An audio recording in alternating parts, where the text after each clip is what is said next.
আসসালামু আলাইকুম, welcome back to my channel cooking with Rayan's mom. আজকে আমি রোস্ট তৈরি করে দেখাবো। রোস্ট তৈরি করার জন্য আমি এখানে একটা প্যান বসিয়ে নিয়েছি। প্যানে কিছু পেঁয়াজের বেরেস্তা করে নিয়েছি। পেঁয়াজের বেরেস্তা হয়ে গেলে আমি এগুলো একটা বক্সে তুলে নিয়েছি। পেঁয়াজের বেরেস্তা করার পর যে তেলটা রয়ে গেছে সেই তেলেই আমি রোস্টগুলো ভেজে নিই। একটা মুরগি আমি রোস্ট কাট করেছি, আদার রস আর লবণ দিয়ে হাফ অ্যান আওয়ার রেখে দিয়েছি। এখন ভাজার আগে সামান্য একটু হলুদ মাখিয়ে আমি গরম তেলে ছেড়ে দিয়েছি। 1 মিনিট করে 2 পিঠ 2 মিনিট ভাজবো, বেশি ভাজবো না। ভাজা হয়ে গেছে, হালকা একটু ব্রাউন কালার হলে আমি রোস্টগুলো নামিয়ে নেব। দেখতেই পাচ্ছেন হালকা ব্রাউন কালার হয়েছে। এখন আমি রোস্ট ভাজার ওই একই তেলে এলাচ, 2টা তেজপাতা আর 2টা লবঙ্গ দিয়ে দিয়েছি। এগুলো সামান্য ভেজে নিব।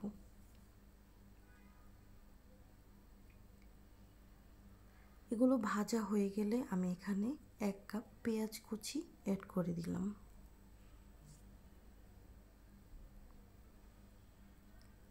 পেঁয়াজটা হালকা বাদামি হয়ে গেছে। আমি এই পর্যায়ে 1 টেবিল চামচ আদা বাটা, 1 টেবিল চামচ রসুন বাটা আর স্বাদ মতো লবণ দিয়েছি। লবণটা অবশ্যই সাবধানে দিতে হবে, কেননা আমি প্রথমে রোস্টে লবণ দিয়ে ম্যারিনেট করে নিয়েছি। এই মশলাটা একটু ভাজা হয়ে গেলে এই পর্যায়ে সামান্য একটু পানি দিয়ে দিব 1 চা চামচ মরিচের গুঁড়া, 1 চা চামচ ধনিয়ার গুঁড়া, আরও দিয়ে দিব হাফ চা চামচ জিরার গুঁড়া।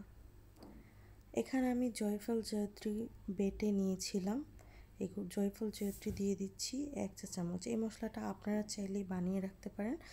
এই জয়ফল জয়ত্রী সবসময় আমি বানিয়ে রাখি। আর এখানে দিয়ে দিচ্ছি 2 চামচ টক দই। এখন আমি মশলাগুলো ভালোভাবে কষিয়ে রোস্টগুলো দিয়ে দিব। মশলার সাথে রোস্টগুলো ভালোভাবে আর একটু কষিয়ে নেব।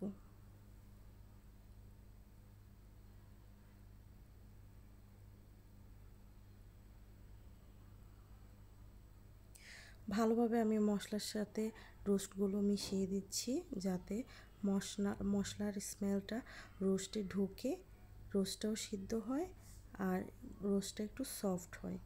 এ পর্যায়ে আমি আরও একটু পানি দিয়ে একটা ঢাকনা দিয়ে চাপা দিয়ে দিব।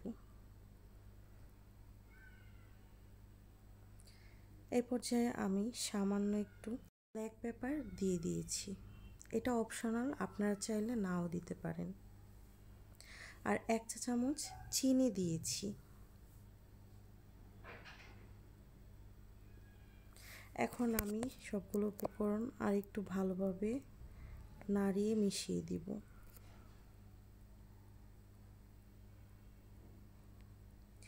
এই পর্যায়ে আমি অর্ধেক পেঁয়াজের বেরেস্তা এখানে অ্যাড করে দিব আর হাফ চা চামচ ঘি অ্যাড করে দিব।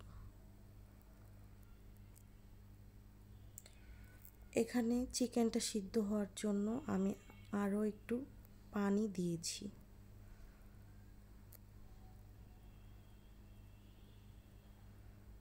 এখন একটা ঢাকনা দিয়ে চাপা দিয়ে দিচ্ছি, আরও কিছুক্ষণ জাল হোক। চুলার জালটা থাকবে একদম লো থেকে মিডিয়াম হিটে।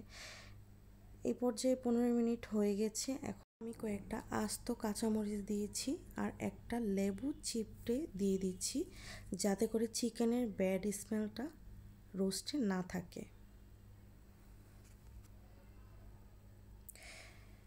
নামানোর 5 মিনিট আগে আমি একটু গুঁড়া দুধ দিয়ে দিয়েছি।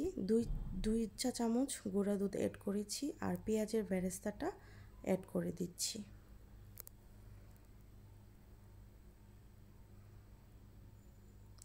আমার রোস্ট প্রায় কমপ্লিট হয়ে গেছে। এখন চুলার জালটা অফ করে আমি কিছুক্ষণ ঢাকা চাপা দিয়ে রেখে দিব। রোস্ট একদম তৈরি হয়ে গেছে আর আমার পরিবারের সবাইকে অনেক বেশি প্রশংসা করেছে। আপনারা চাইলে এইভাবে তৈরি করতে পারেন, আশা করি নিরাশ হবেন না। আল্লাহ হাফেজ।